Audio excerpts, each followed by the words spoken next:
Salamat po, Mr. Chair. Halos maglilimang oras na po ang nakakaraan. Siguro po makakapaghintay naman ng mga opisyalis ng ABS-CBN para sa ilang mga pagtatanong pa po.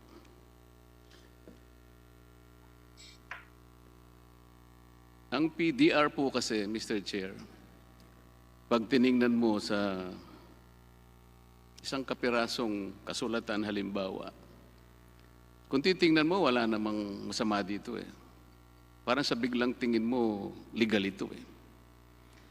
Nananatili po kasing issue sa atin, Mr. Chair, yung mahigpit na kautusan ng ating saligang batas. Babalik na naman tayo doon. Yung pagmimay-ari, pamamahala ng isang mass media ay limitado lamang sa mga Pilipino. 100% po ang hinihingi ng saligang batas. Anything less than that is a violation of that provision. Kaya po, ganito po ang pagdinig natin, kailangang magpakaingat tayo. Tanong po sa kinatawan ng ABS-CBN kung sino po yung gustong sumagot sa inyo. Yung mga naunang tanong po sa inyo ng aking mga kasama, at ang iba po ay tinanong nila sa mga namamahala ng Securities and Exchange Commission, yun po ba ay masasabi nating kaganapan ng isang batas? O yun ay conclusion of law and conclusion of facts?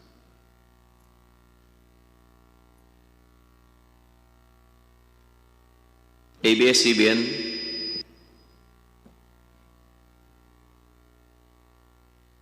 Mr. Chair, can we request Attorney Ayo Bautista to be recognized, please?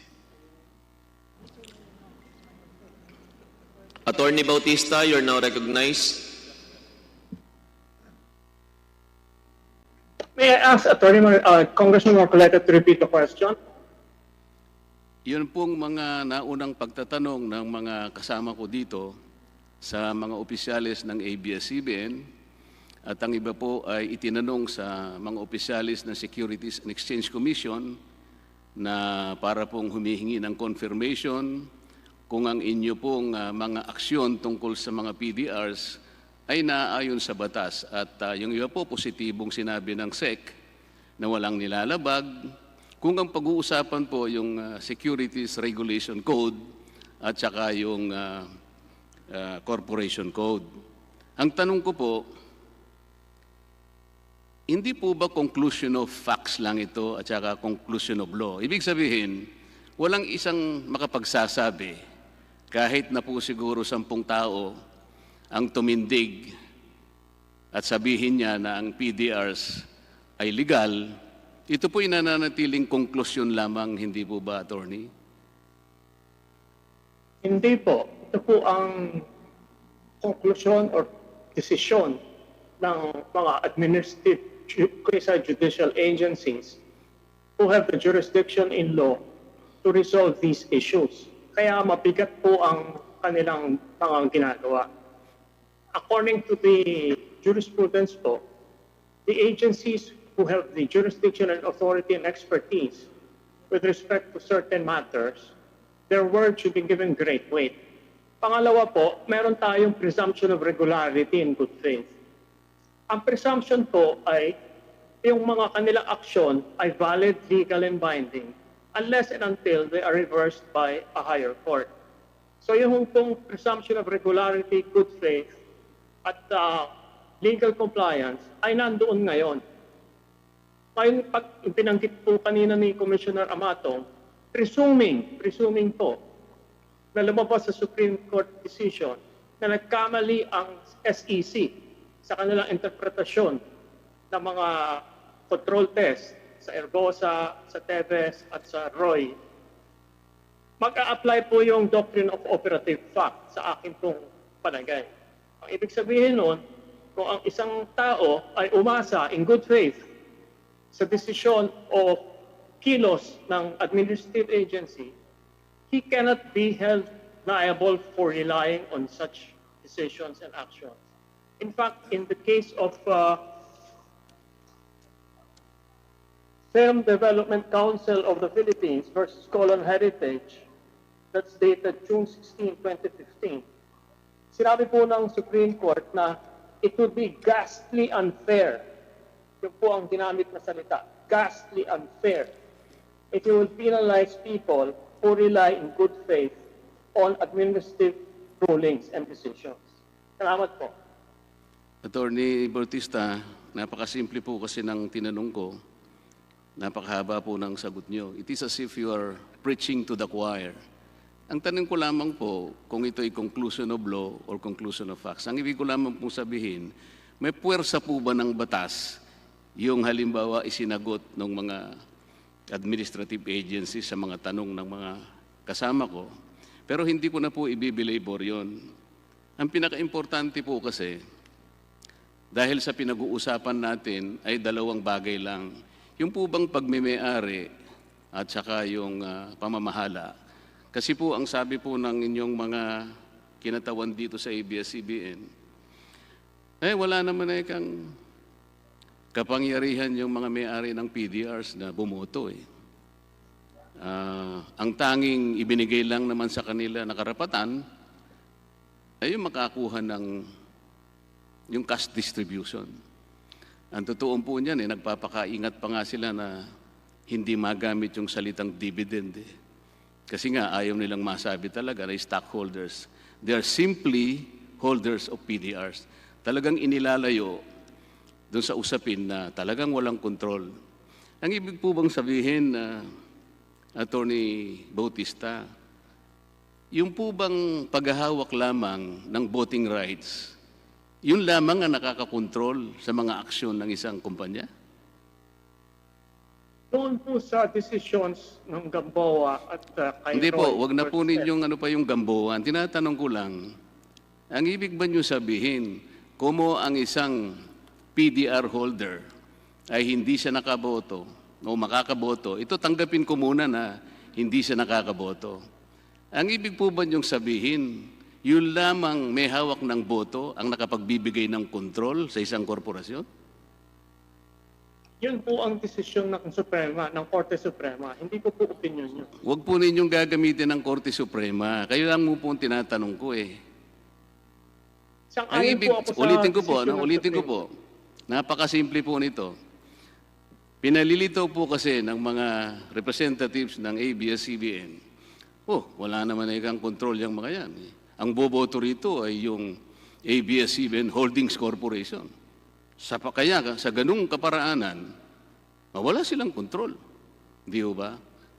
Ganito na lang para maintindihan po niyo ng lubusan, attorney. Ginamit po kasing halimbawa ng isa sa amin dito na yung pong Philippine Depository Receipt. Wala kang iniwan yan sa sa ticket ng karera. Bagamat napakasimple po ng pagkakagamit ng paghahalimbawa, Attorney Bautista, gamitin ko na rin po yon. Yung tao na gumamit ng isang nominee para bumili ng ticket, siya po yung may-ari, siyang principal, meron lamang siyang inutusan. Kapag nanalo po yung kabayo po yata ang pinag-uusapan doon . Yung po panalo, ibibigay doon sa principal. Hindi kukunin nung inutusan na bumili ng karera. Di po ba? Kung loto naman po yan, kahit na po ako hindi tumataya ng loto, pero naiintindihan ko po yung mekanismo niyan . Halimbawa po, Tony Bautista, mawalang galang na po sa inyo. Kunwari lamang po, inutusan ko kayo na bumili ng isang loto ticket. Pero mahigpit po yung tagubilin ko sa inyo na ito pong numerong ito ang inyong gagamitin. Halimbawa, 1, 2, 3, 4, 5. Yan ang itaya mo. Inutusan ko po kayo. Mawalang galang na po. Meron po ba kayong karapatan na palitan ninyo yung ticket na sinabi ko sa inyo? Unang-una po, yung Okay. example na sinight ni Attorney Francis Day. Attorney, hindi po tayo magkakaintindihan kung hindi kayo sasagot . Ang kanya pong example ay kabayo. Kaya hindi po Attorney, relevant yung Attorney, binabanggit ganito ninyo po. na lotto ticket. Ang sinabi po ni Francis Lim, narinig ko sa TV nung interview siya. Mr. Chair, siguro po kakailanganin ko na inyong tulong ninyo. Tayo. Excuse me, attorney. Hanggat hindi po kayo binibigyan ng pagkakataon na sumagot ni Congressman Marcoleta, maaari lang po munang hintayin niyo po na tawagin niya po yung pangalan ninyo. Maraming salamat po. Salamat po. Ang tinatanong ko lamang po sa inyo, Attorney, inutusan, kunwari po, inautusan ko lang kayo. Attorney, sabi ko, pakibili mo naman ako ng ticket ng loto. Pero ito yung itataya mo. Itong numerong ito, 1, 2, 3, 4, 5. Halimbawa pong kayo yung nominee ko, kasi po dito may nominee ito eh. Pupunta po kayo doon sa pinagbibilhan ng loto, maaaring pumila pa kayo ron. Pero hindi po ninyo iibahin yung sinabi kong number. Sapagkat ako po ang may control. Ang ibig ko lamang pong sabihin dito, kahit na po ako PDR holder, ako pa rin ang may-ari ng control sapagkat kayo ay nominee lamang. Bakit ko po sinasabi ito? Nabanggit na po kanina yung napakaraming Philippine Depositary Receipts. Nag-umpisa po kayo ng September 1999. 132 million PDRs. Bago nga po magsara yung offering nung panahon na yon, yun pong Lopez Incorporated, nag-transfer po siya ng 130 million common shares ng ABS-CBN. Ganun po kasi yun eh. Tama po yung mga pinag-uusapan kanina. Ang isang PDR may katapat na isang common share ng ABS-CBN. Pwede ko bang itanong muna sa inyo, ano po ba yung nature nung, paano po ba na-record yung initial issuance ng PDRs ng ABS Holdings? Paano po na-records sa libro ng ABS-CBN Holdings Corporation? 130 million ABS-CBN common shares. May I know as to how that particular issuance or transaction recorded in the books? Kaya po nung sinabi earlier, yung pong may-ari ng common shares na yon ay ABS-CBN Holdings. So, Alam ko po yun, Attorney. Ang sinasabi ko, paano na-record yun? Equity or income? Shares po yun eh.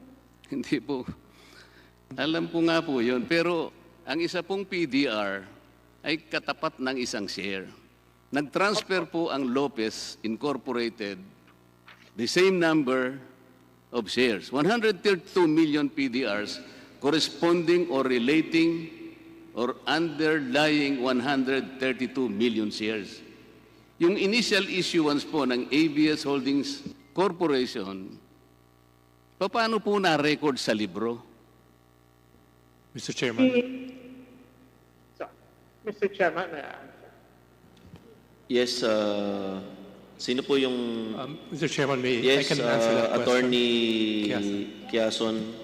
Mr. Chairman, noong 1999 ho, yung Lopez Inc., tinransfer ho yung shares to ABS Holdings Corporation. Pagka-record ho noon ay asset ng ABS Holdings Corporation. Asset po. Yes. Ibig sabihin, capital, di ba? Asset, equity. Yes. Oh.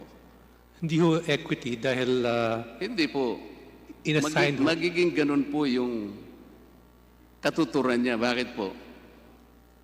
Kasi po kung i-declare nyo na income, okay, tatanungin ko kayo kung nagbayad kayo ng capital gains tax. Sasabihin nyo siguro sa akin. Hahanapin ko yung pagbabayad nyo sa BIR. So kung i-consider po ninyo na equity yun o kaya capital, walang iniwan po din yun sa isang taong nagmamayari ng isang common share. Ito po ngayon yung dyan. Kaya po natin hinihimay ito. Sabi nga natin, dalawa po kasi ang test ng control, Attorney. Kayo na po ba yung sasagot? Tayo po itinuruan sa isang desisyon ng Korte Suprema. Ito po yung case ng Nickel versus Redmond, na doon ay sinabi ng Korte Suprema, dalawang uri ang pagtutuos ng control. Yung control test, ito po yung situs of control. Madali po yun eh. Kukunin lang po lahat ang shares ng ABS-CBN. Titingnan ng mga pangalan, kung lahat po Pilipino, wala na pong problema yon. Pasado po kayo sa saligang batas. Ano po yung pangalawang test? Kayo na po sumagot. What is the second test? ABS-CBN. Attorney, kayo po, Who ma'am. would like Attorney Ayo Bautista to answer that question? Romuald Padilla. Congressman Marcoleta, available din po dito ngayon yung SEC General Counsel. Baka gusto niyo pong tanungin. Mamaya na po siguro, Mr. Chair, kasi po, sayang po yung pagkakataon Sige po. na nandito. ABS-CBN, isa po sa inyo kung maaari po sumagot. Dalawa po yung test. Alam po ninyo ito, corporation law lang ito eh. Yung pong unang test, walang problema ron. Yung situs of control. Napakasimple nun. Titingnan po natin yung mga shares of stocks. Iisa-isayin po natin. Walang problema, puro Pilipino, Mr. Chair.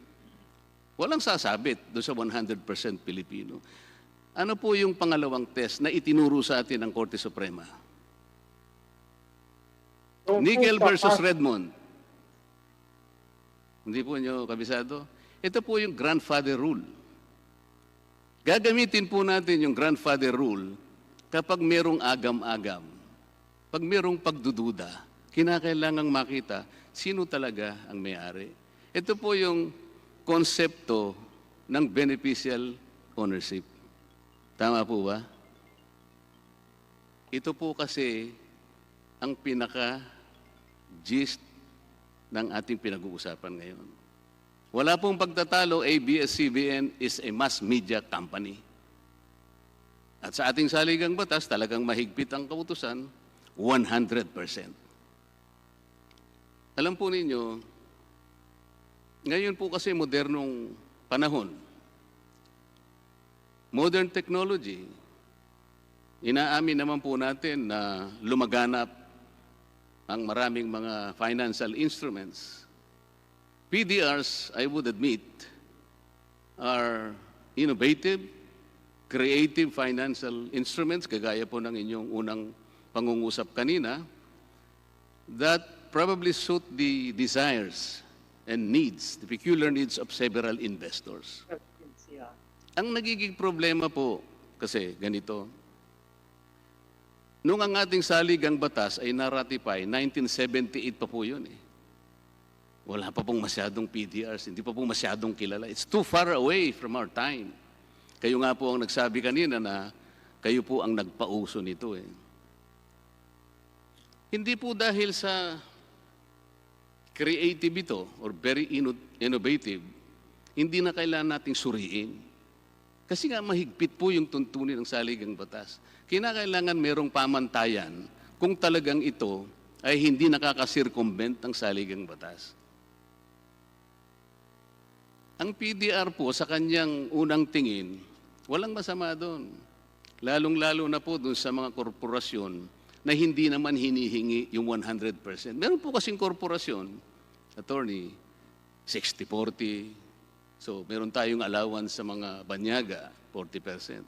Sa advertising naman, 70%. Ganun po eh. Wala siguro, medyo may kaluwagan po siguro kung gagamitin yung PDRs doon kasi meron namang allowance talaga sa banyaga. Kaya lang ito, nagkataon po. Ito lamang po ang provision ng saligang batas na nagtatakda na 100% dapat. Ang Kongreso po ay maingat din naman dito. So, ano po yung beneficial ownership? Nagkaroon po kasi ng pagkakataon na ma-define po yung kung ano ibig sabihin ng beneficial ownership. Nakatara po sa Section 3.12, 2015 IRR of the Securities Regulation Code, Republic Act 8799. Babasahin ko po, Mr. Chair.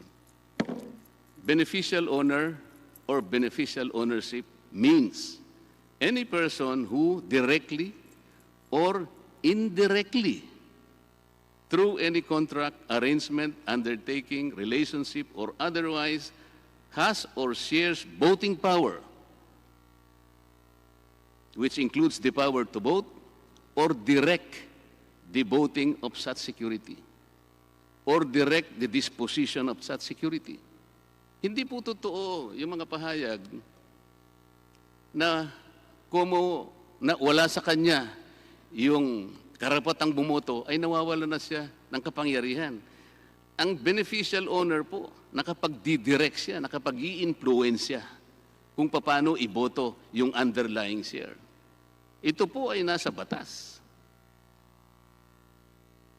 Ngayon po, ang sabi natin kanina, hindi naman namin binibigyan ng karapatang bumoto. Kaya po ang tanong ko kanina kay Attorney Bautista, yun lamang po bang karapatang bumoto ang kumukontrol? Hindi po.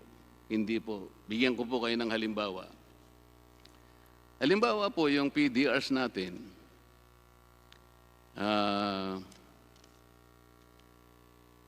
Hindi ngayon, meron kayo halimbawang gagawin na isang fundamental decision. Mangangailangan po kayo ng, under the corporation code, mangangailangan kayo ng at least 2/3 ng outstanding stocks ng ABS-CBN.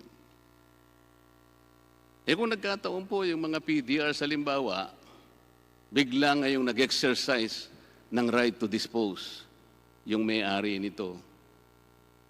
Pero wala namang gustong bumili. Nangyayari po yan. Madidelay po ngayon yan. What will happen to the fundamental decision that should be undertaken by the corporation? Mababalam po yun. Sa makatwid po, hindi lamang yung bumoto siya, pati yung hindi niya pagboto, na-delay po yung hakbang na gagawin ng corporation. Ang dami po, binanggit po ninyo yung Roy case. Sinabi po doon, alam naman nyo yun, binasa na rin nyo siguro kahit pagbalik-balik ta rin natin yun eh. Hindi lamang po yung may-ari ng voting power ang makapag-i-impluensya at makapagkokontrol. Ano pong sabi doon? There are corporate control enhancing mechanisms. Tawagin nga po nila yan, proportionality limiting measures. Nandyan po sa batas yun. Ang isang example po ng corporate control enhancing mechanism, ito nga po yung PDRs. Paano po? Ito, aaminin niyo po siguro. Meron po kayong ganito po, para malaman ng mga kababayan natin. Ang dalawang may-ari, malalaking stockholders na may-ari ng ABS-CBN Corporation, Lopez Incorporated. At saka yung PCD Company Nominee. Tama po ba yun? Ito po kasi ay dokumentong ibinigay nyo sa Secretariat ng komite na gumagabay sa atin ngayon. Tama po ba yun? There are two major stockholders. ABS-CBN, please answer. Hindi po pwede yung tatango lang po. Please answer po. Tama po yun. Tama po. Ang Lopez Incorporated, siya rin po ang may-ari ng ABS-CBN Holdings Corporation. Tama po ba? Lopez Inc. owns 60% of ABS Holdings Corporation. Ulitin po ninyo.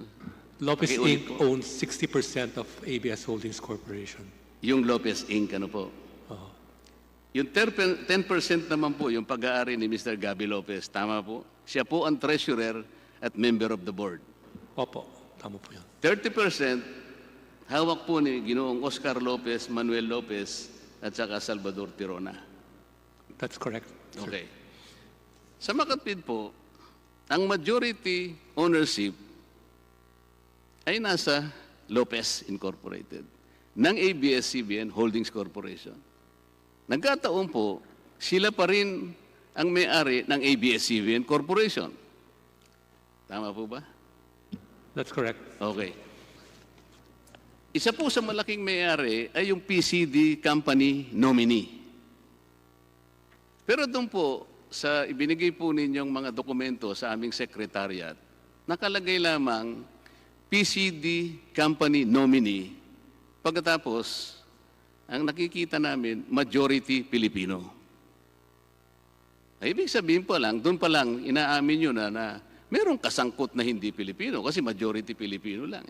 Tingnan po ninyo yung dokumento. Dapat siguro nilagay nyo doon, majority foreigner. Bakit po? Kung titingnan po natin yung mga inisyo ninyong mga PDRs, sinabi na po kanina ni DS Hernandez kanina, ang top notcher po foreign 198 million PDRs, representing about 61%.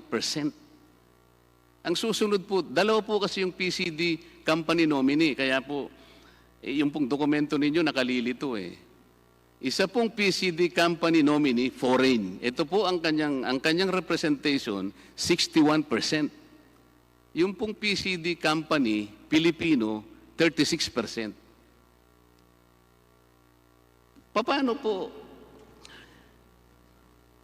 Siguro po itanong ko sa inyo, sino po yung security agent holding the pledge of shares to secure the delivery upon exercise of the PDR hold? Sino po ba yung security agent ng mga PDRs na foreign? Yung Philippine Deposit Trust Corporation. Yun. Kung gagamitin po natin yung halimbawa, siya po yung inutusan na bumili ng loto. Kasi siya po yung may hawak nun Tama po ba? Tama po, di ba? Nominee lang po siya Ang principal po yung may-ari ng PDRs. Tama po. Okay, kayo naman napakasimple naman po ng... Ulitin ko po, dalawa po yung PCD company nominee. Isang foreign, isang Pilipino. Doon po sa mga dokumentong pinadala nyo sa amin, isa po siya sa umahawak na pagmemay-ari ng ABS-CBN Corporation. Ito po yung broadcasting. Sino po yung agent? Ang sabi nyo, Philippine Central Depository. So, siya po yung nominee. Kagaya po ng paghalimbawa kanina, para po maintindihan ng ating mga kababayan, siya po yung bumili ng ticket ng loto. Pero po yung holder, ang sabi niya, ito po yung number, ito yung number na itataya mo, 1, 2, 3, 4, 5. Ang merong control po noon, yung may hawak ng holder ng PDR.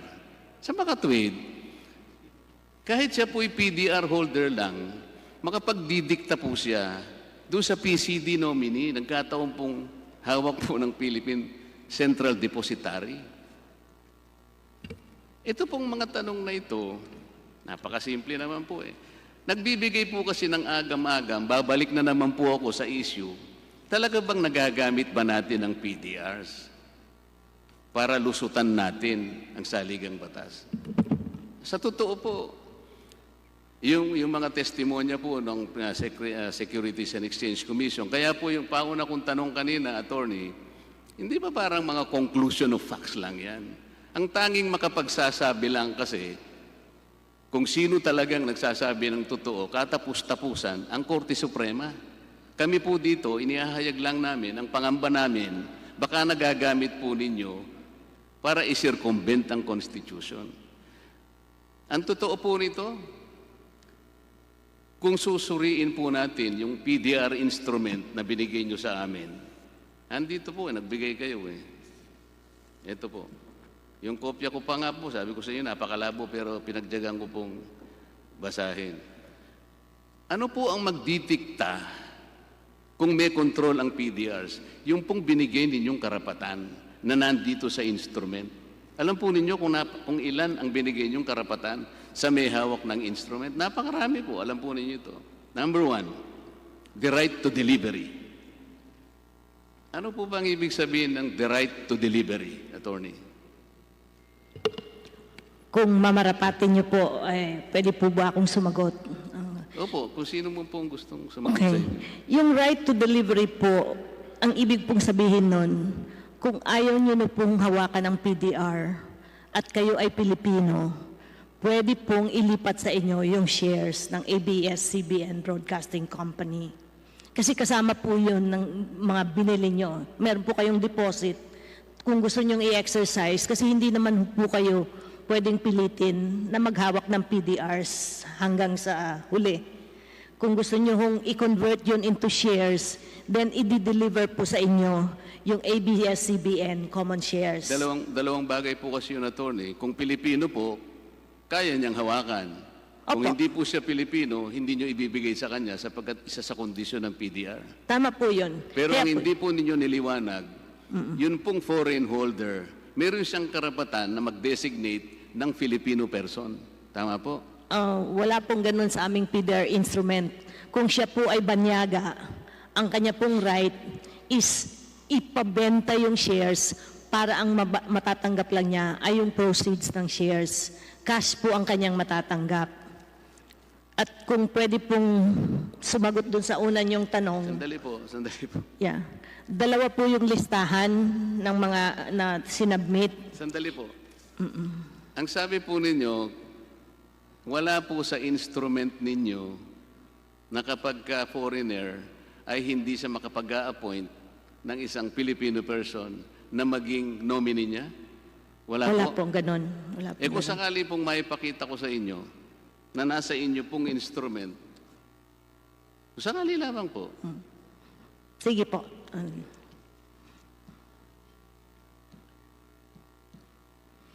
ito po yung ano po sa item, nagbigay po kasi kayo ng isang sample ng PDR instrument. Siguro kabisado naman po ninyo, ako ngayon ko lang po nakita. May I draw your attention under item 2.3. Ang subject po nito, form, title, transfer, and certificate. Ano po ang sinasabi rito? Lulundag na po ako dun sa pinag-uusapan. Sabi niya,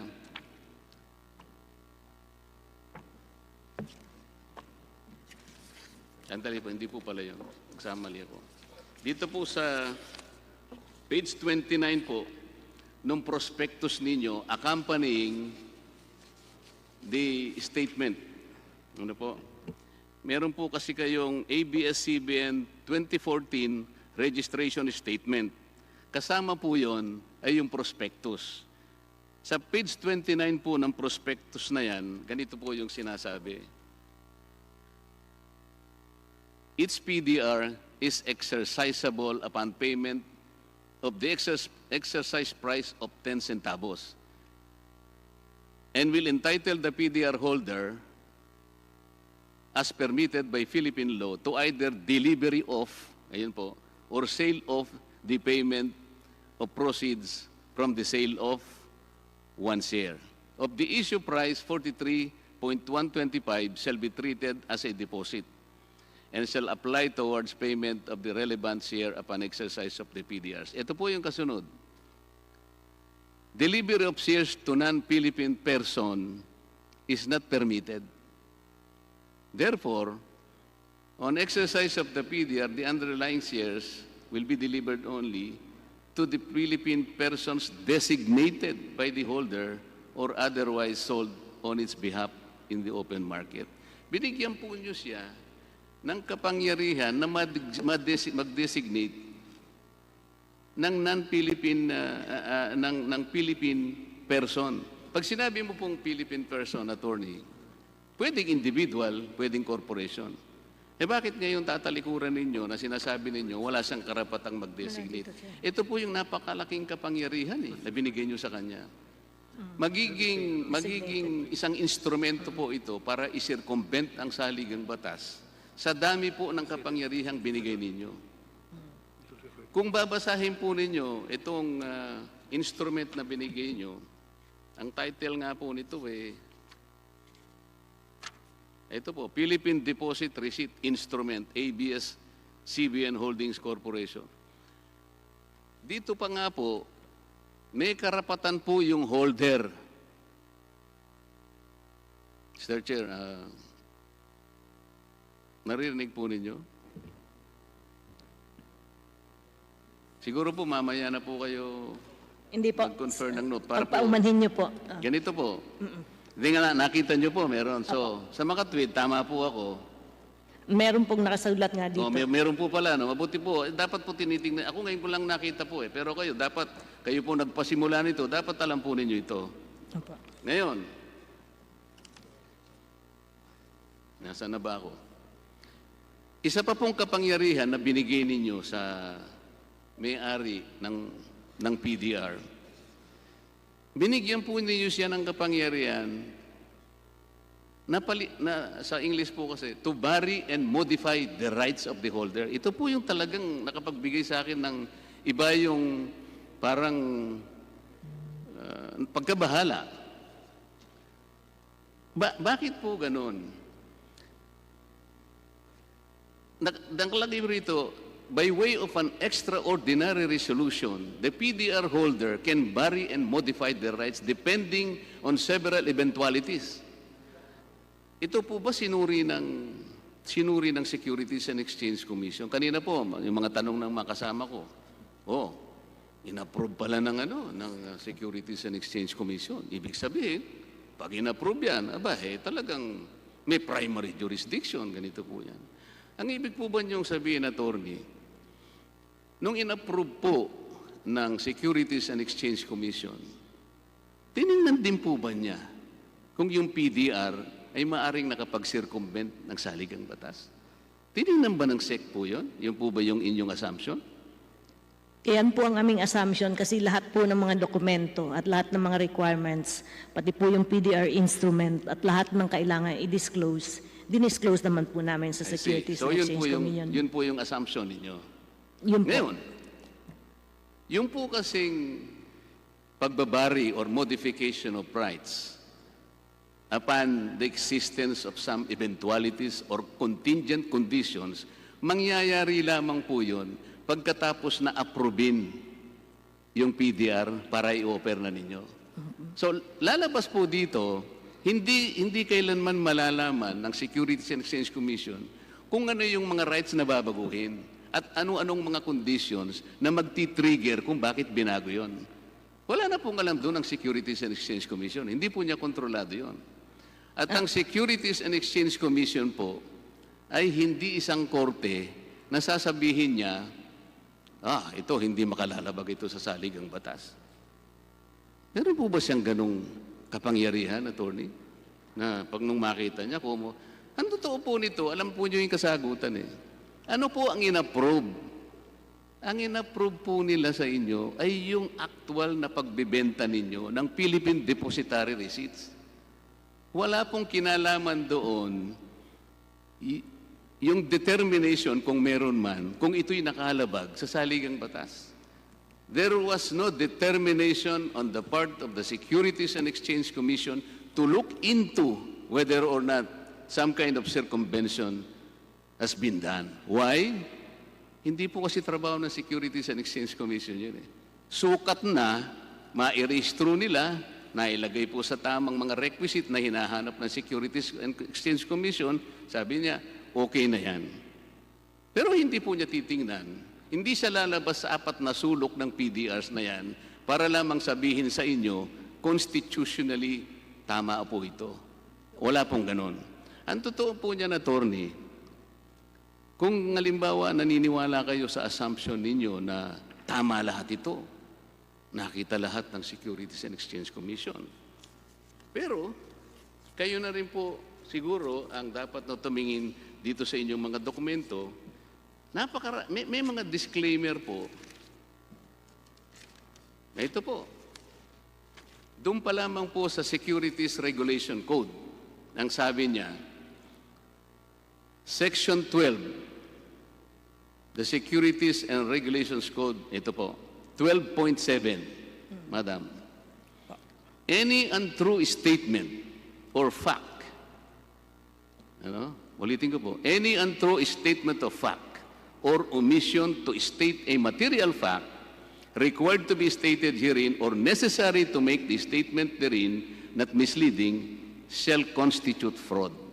O sa makatwid, hindi sinasabi ng, yan ay complete na tama yan. Nilalabas ko ang sarili ko dyan. Sabi po ng dito pa lang sa batas, dito pa lang sa pagre-rehistro ninyo. Oh, ang sabi pa po rito, ito po nasa first page po ng inyong prospectus. Dated January 6, 2014, which accompanied the 2014 registration statement of ABS-CBN. Ito po yung nakasaad mismo. The Securities and Exchange Commission has not approved the securities or determined if this prospectus is accurate or complete. Any misrepresentation to the contrary is a criminal offense and should be reported immediately to the Securities and Exchange Commission.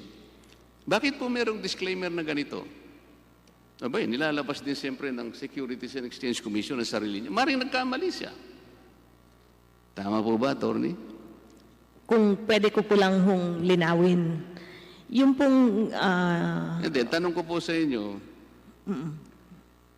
ito po bang pagkakaroon ng disclaimer na to, hindi nangangahulugan na hindi sapat na inapprove yung sale, sapagkat maring merong siyang hindi nakita, kaya meron siyang disclaimer. Kaya wag nating sasabihin na pumasa sa lahat ng aspeto, lalong-lalo na po kung pag-uusapan ay yung ating saligang batas. Hindi po ba ganoon ang ibig sabihin ng disclaimer? Ang review po kasi ng Securities and Exchange Commission, pag nag-apply po kayo for registration, talaga kung hinihimay nila lahat ng mga disclosures doon. Eh yun nga po. Kung meron wala lang naman pong po misrepresentation. problema doon, hinimay nga nila, pero nagkaroon sila ng disclaimer. Ang ibig sabihin nito, hindi sapat na tingnan lang nila. Maaring merong pagkukulang, marong hindi nakita. Opo. Sabi nga po natin, ganito eh. Ang pagkukulang po niyan ay usually sa factual issues po. Pag sinabi mong Yun ang po. aming capital ay 100 million, pero 50 million lang pala, yun po yung ano. Sandali po. Yun po yung assumption ninyo. Yun Opo. po yung opinion ninyo. Kaya Opo. kanina po, ang aking opening salvo, lahat po ng pinag-uusapan natin at sagot nyo, mga conclusion of fact ito. Maaring nagkamali kayo, maaring nagkamali kami, pero yung agam-agam nandito po. Malinaw po yun. Nagkakaroon ng pagdududa sapagkat napakarami ng binigay ninyong power sa holder na kung tutuusin mo at pagsasama-samahin will constitute control as a beneficial o tingnan mo, the right to delivery, possession. The right to sale or proceeds of the underlying share, ito po yung distribution of cash, enjoyment. I-exercise ng kanyang disposition. These are the three attributes of ownership. Pagkatapos sasabihin po ninyo, palalabasin po natin sa pamamagitan ng mga intricate web of corporate lawyering na hindi po ganito. Paano po namin masusundan ngayon? ABS-CBN is owned by Lopez Inc. ABS-CBN Holdings is owned by Lopez Inc. Meron pa pong holding corporation ang nagme-may-ari ng Lopez Inc.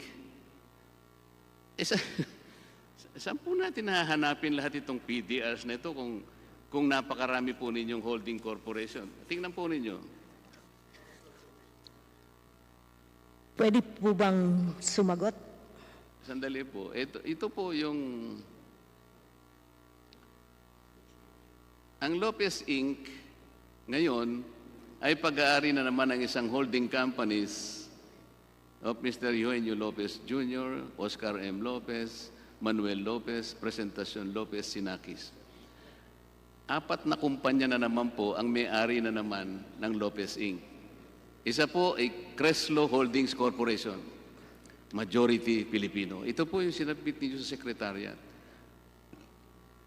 Mantes Corporation, majority owner, Filipino.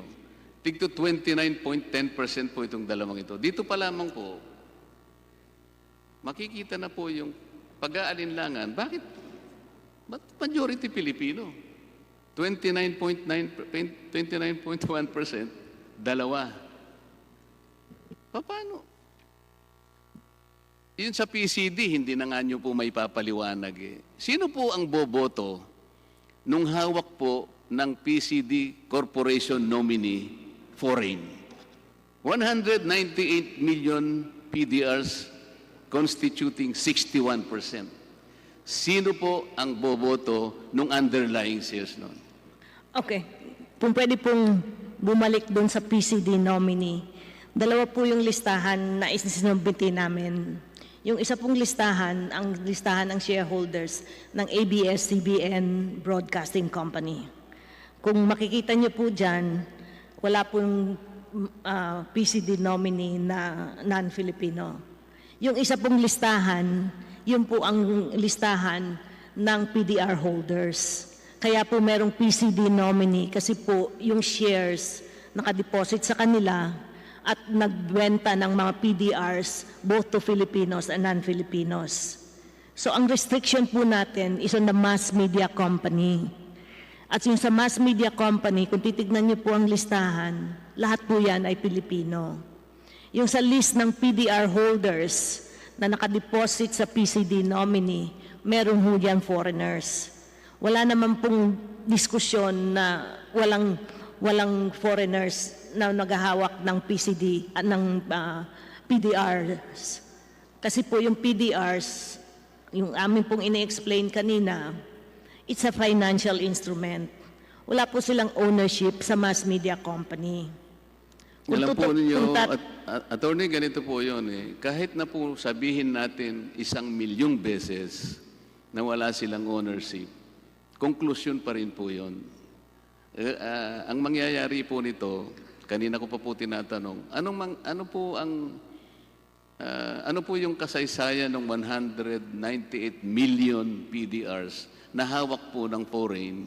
Ngayon po, merong PCD company nominee foreign. Sino po ang boboto para doon? Kasi nominee lang po siya. Kung ang tanong niyo po ay kung boboto sila sa ABS-CBN Broadcasting Company, hindi po sila bumoboto. Ito pong listahan na to na may PCD nominee, yan po ang listahan ng mga PDR holders. So kung tatanungin niyo ang botohan, yun ang botohan ng mga PDR holders.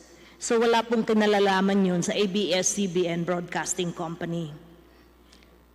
Kanina pa po natin pinagtatalunan yung tungkol sa control. Halimbawa po, gusto niyang i-exercise yung right to dispose. Foreigner po siya. Siyempre po, hahanap kayo ng bibili, hindi po ba, attorney? Opo. Nagkataon po, wala pang bibili. Nangyayari naman po yun eh. Sa dami po nun. Hindi ko po kasi alam kung ang magti-trigger nun, yung mismong may hawak ng PDR o may kinalaman din yung ABS Holdings, ito po yung napakalabo eh. Dahil nga po sa web ng inyong layering, ito po yung mahirap na tuntunin. Kaya po nahihirapan tayong ganito, napakarami po nung layering ninyo, kaya lumilitaw po talaga, hindi natin matukoy talaga kung nagagamit na circumvention ito, hindi. Dapat kasi linawin natin. Ngayon, wala pong bibili. Nagkatawang 198 million PDRs po yun, representing 61%. Ang tanong po kanina, kung halimbawa, gagawa po kayo ng isang fundamental action, corporate action, madi-delay po pati yung action na gagawin ninyo. Sapagkat na-delay po. Kahit hindi siya bumoto, yung hindi niya pagkakaboto dahil yung hindi niya pagkakabenta, na-delay po yun, hindi naman po kayo makakagawa without the 2/3 outstanding shares po na nire-represent ng PDR. Yun po yung magulo doon. Kaya malinaw po rito, kahit sabihin po ninyong wala silang controlling sa pamamagitan ng pagboto, yung hindi po niya pagboto o na-delay niya yung pagboboto, control din po yun eh. So ang malinaw, nakaka-control din sila sa management. Malinaw po yun. Yeah. With due respect po, Your Honor, yung hindi po pagboto ay karapatan din po ng shareholder. Tama po yun. Tama po yun. Pero ang sinasabi natin, na-delay po yung action ng nagagawin under, for example, I'm referring to Section 6 of the Corporation Code. Tama po yun? Yeah. Na-delay ngayon ng sabihin natin 3 buwan. Hindi nyo nagawa yung dapat ninyong gawin.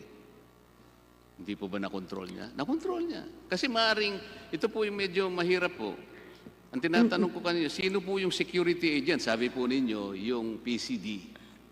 Sila po ang security Philippine agent Central ng Depository. PDRs. Oh. Sila po yung may hawak ng pledge of shares, di ba?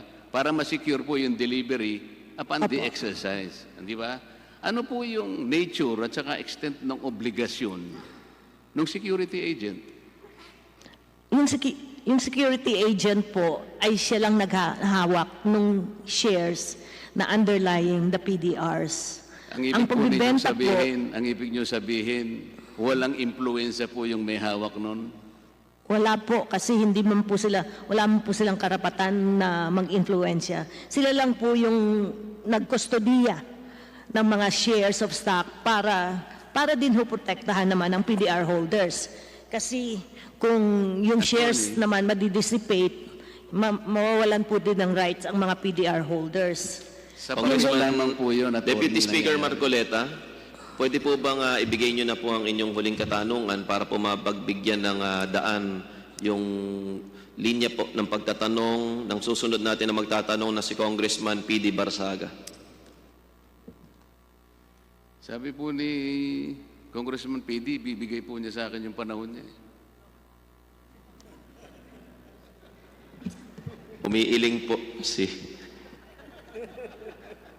Congressman Barsaga. Well, I have been waiting for so long. So I will be waiting for the moment that my time will come. Although I was here as early as 12:30. Sige po, huling katanungan po, Congressman Marcoleta. Mr. Chair, hindi po ako matatapos siguro kahit nabigyan. Siguro po mga 15 minutes po baka kaya ko pong tapusin.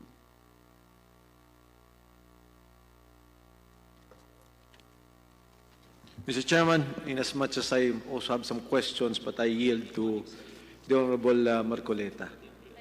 Kasama na rin po dun kay Congressman Onyx Crisologo na ibinigay sa akin bilang nakakatanda, ibinibigay ko na po kay Congressman Marcoleta.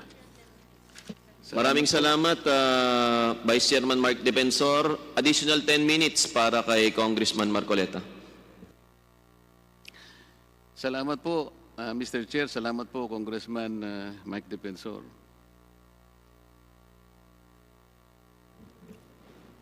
Pwede po bang para po magsalita? Madali, sandali po. Siguro po gawin natin, stipulation na lang po para, kunyari, para madali yung ibang tatanungin ko sa inyo. If you so desire, no?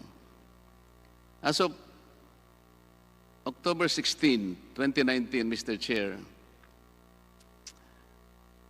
can ABS-CBN representatives stipulate that per beneficial ownership disclosure of ABS-CBN Holdings, Prudential Singapore Holdings, PTE Limited, holds 15,656,570 PDRs issued by ABS-CBN Holdings.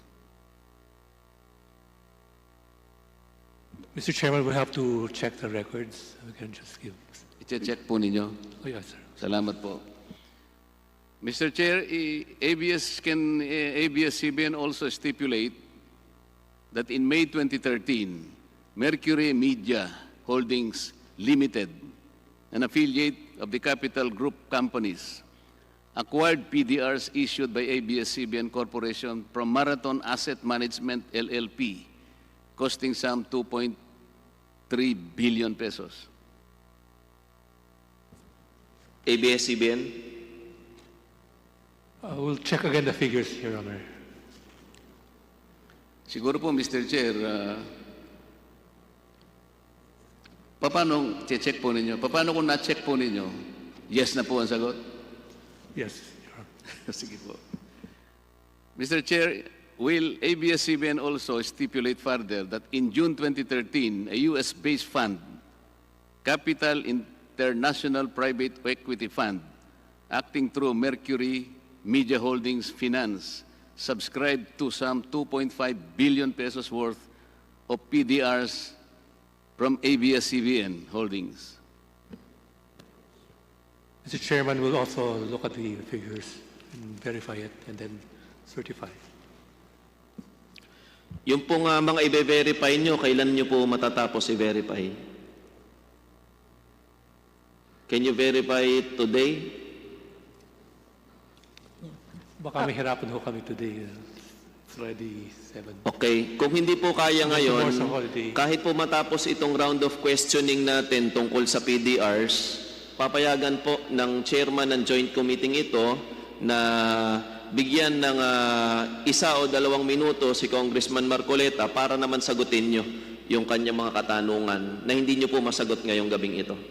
Sa susunod po natin na hearing. Thank you, Your Honor. Congressman Marcoleta. Salamat po, Mr. Chair. Kasi po, mawalang galang na po sa ABS-CBN. Kung hindi po ako nagkakamali, about 3 weeks ago, I asked them to submit alpha lists. Kung naalala po ninyo, yung contribution nila sa SSS, contribution sa Pag-ibig Fund, contribution sa employment compensation, contribution sa home development o itong Pag-ibig Fund, contribution sa PhilHealth. Pwede ko po bang malaman kung ito po ay nasubmit na, Mr. Chair? Congressman Marcoleta, hindi pa po nasubmit ng Ito nga po, ABS-CBN ang mga documents na nirequest natin at pwede po kayong mag-motion na pasabina na natin yung mga documents natin na yun.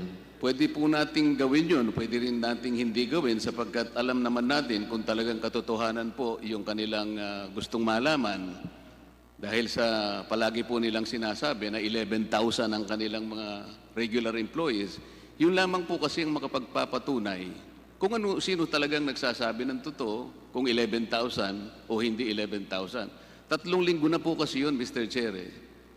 Sa mga tweet, kung makakakuha tayo ng commitment sa kanila, napakadali naman po nun. Maaari po ba naming mahingi po ang commitment ng ABS-CBN? Po, Mr. Chair, we commit po to submit all the requested documents before the next hearing po. Sige po. Inaasahan po namin yung submission po na yan at dahil po hindi nyo rin po na-submit at hindi rin masagot, papabayaan po ng chairman ng joint committee ito na muling itanong ni Congressman Marcoleta yung kanyang katanungan ngayong gabi. Maikling-maikli lang po, Congressman Marcoleta, sa susunod po na hearing natin, kahit po ibang issue na po yung pag-uusapan natin. Congressman Marcoleta. Salamat po.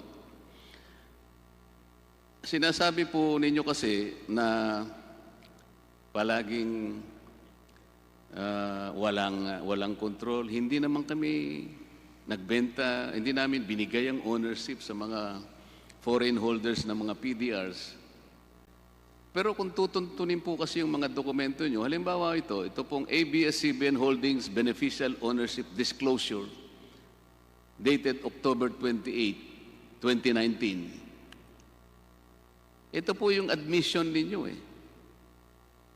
The PDRs unlock the share value of ABS-CBN Corporation, allowing foreigners to participate. Sarili po ninyong disclosure ito Ulitin ko po. The PDRs unlock the share value of ABS-CBN Corporation, allowing foreigners to participate in a media enterprise whose ownership is constitutionally limited to Filipinos. Kayo na po nag-admit ito. Hindi ko naman po salita ito. Kinuha ko lang po dito sa... Ito, kayo po may papel nito Paano hindi...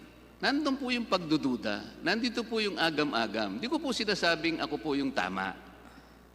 Wala pa pong makapagsasabi nito sapagkat sa tamang panahon po ito, maring dumating po sa Korte Suprema, sila po ang may final say dito.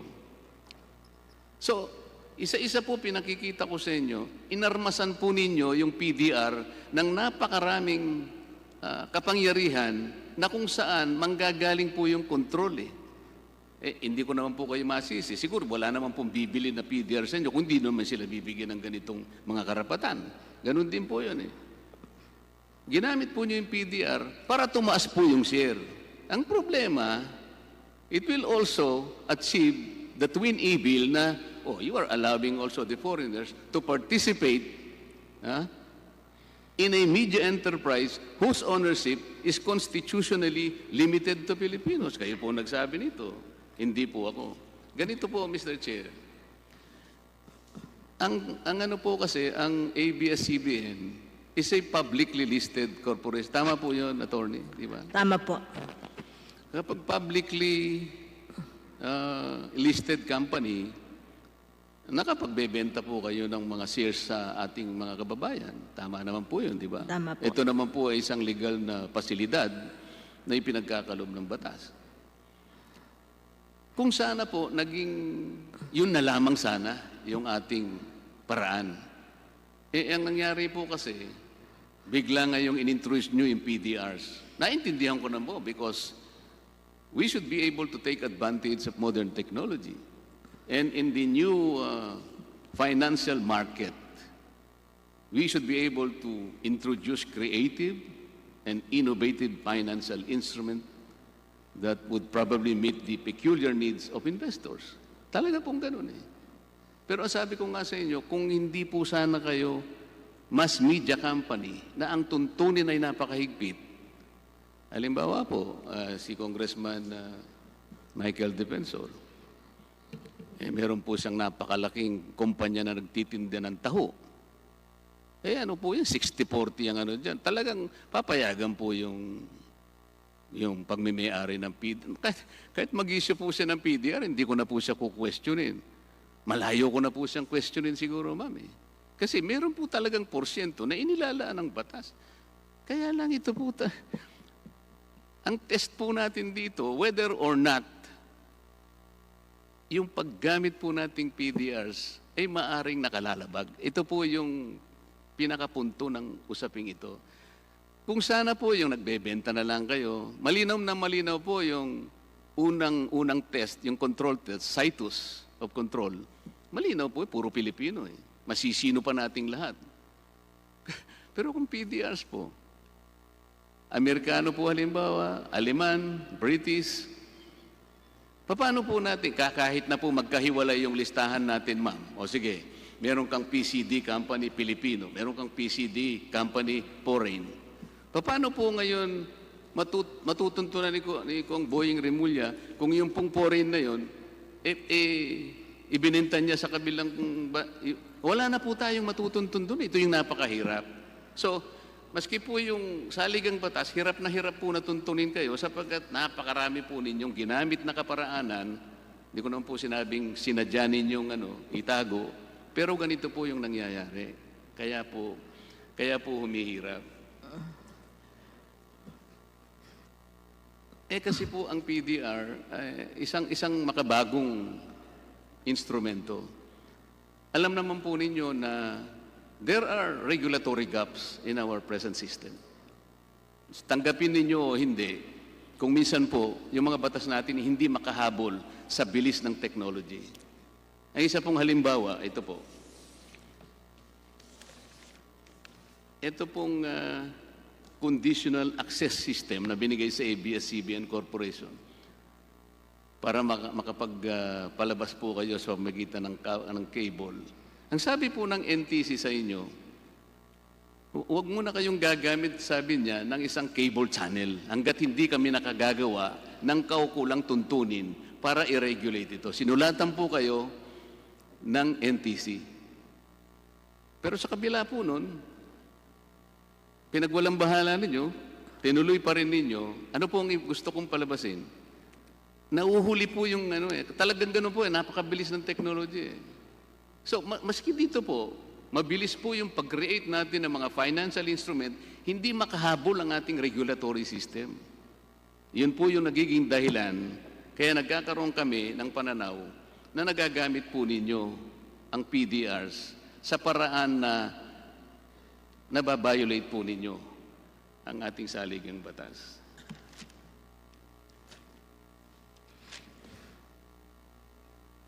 Doon po sa yung pong kapangyarihan ng isang PDR holder sa delivery or sale, nakalagay din po sa, hindi lang isang dokumento po ang ginagamit ko, sarili po ninyo ito. Tingnan po ninyo yung ABS-CBN Corporation na nakalagay po ito. Doon sa certificate po.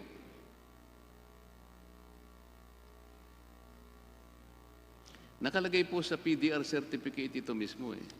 This certifies that blank blank blank is are registered holders of the Philippine deposit receipts contained herein and is are entitled upon the payment of the exercise price of 10 centavos per share or such amount as may be adjusted herein in accordance with the terms of the PDR instrument to the delivery or sale of one existing share of stock of ABS-CBN Broadcasting Corporation for every one PDR held.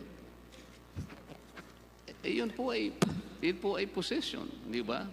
Ito naman po sa yung right of delivery, nandito pa. Pwede pong sumagot. Ito po, bago niyo po sagutin, meron pa pong isang pinagbabatayan. Dito po sa inyong PDR instrument under item 2.3, ito po yung sinasabi ko sa inyo. 2.3 Form Title Transfer Certificates. Upon exercise of the PDR exercise rights, the shares delivered or sold shall be lodged with the PCD unless and until the exercising holder, in case of delivery or subsequent transferee, in case of sale, requests for upliftment into registered stock certificate evidencing shares. Napakalaki po ng mga kapangyarihang binibigay nyo. Paano po ninyo ipaliliwanag yung binigay nyong kapangyarihan na pagkatapos po ninyong maibenta yung share, binigyan nyo ng karapatan yung holder na baguhin yung karapatan na nakasaad doon sa pamagitan lang ng isang extraordinary resolution? Nandito po eh. Kung mamarapatin niyo po, yung Sige pong extraordinary resolution na yun ay hindi po extraordinary resolution ng ABS-CBN Broadcasting Company. Yun po ay extraordinary resolution ng mga PDR holders. Kasi po, yung in-explain namin kanina, yung relationship ng PDR holders at ABS-CBN Holdings Company ay contractual po. So alam niyo naman po na pag kontrata, both parties can agree to change the terms on the basis of contract. Wala pong pakialam doon ng ABS-CBN Broadcasting Company. At yung mga nasa PCD nominee po na nasa kustodiya nila dahil sila ang mga underlying shares ng PDRs, ang bumoboto po niyan ay ABS-CBN Holdings Corporation, hindi po PDR holders. In no way po sila pinapayagan na bumoto. At yung ini-stress nyo po na delivery or sale, ang in-explain ho namin, delivery to Philippine nationals kung sila ay entitled, in which case, i-deliver ng ABS-CBN holding sa kanila yung share upon exercise of the right. Kung hindi po sila qualified, as in the case of foreigners, then ang kanila po ay yung sale. Ibebenta po yung shares at yung pera lang po ang mapupunta sa banyagang naghahawak ng PDRs. So, medyo magkaiba po sila. Naunawaan po natin Final yun. statement, Deputy Speaker Marcoleta. Final statement na po at sumobra na po kayo sa oras, pero bibigyan ko po kayo ng 3 minuto sa susunod na hearing bago po tayo lumipat sa panibagong issue. Salamat po. Hindi po nangangahulugan na natapos na po. Meron pa po kasi akong konting itatanong, Mr. Chair, pero if I am allowed a little time to summarize, ang pagdinig po natin sa mga PDRs o Philippine Depositary Receipts ay para lamang matingnan nating mabuti kung itong mga financial instruments na ito ay nakalalabag sa tuntunin na itinakda ng ating saligang batas tungkol sa pagmemayari o pamamalakad ng isang mass media. Napaka-importante po nito, Mr. Chair, sapagkat sa panahong ito, makabagong pamamaraan po para mag-raise ka ng capital, kukunti ang risk. Tama naman po yun, kagaya ng opening statement po ni Attorney convenient po at saka beneficial ito eh. But no matter how creative it is, no matter how innovative that financial instrument is, it is incumbent upon us to see to it that the constitutional provision on ownership, it is actually a constitutional injunction against ownership of foreigners sapagkat talaga pong 100% ang hinahanap ng ating saligang batas. Kailangan po kasi nating mapangalagaan yon. Kagaya po nung nalalaman ng lahat, ang sabi nga po nila,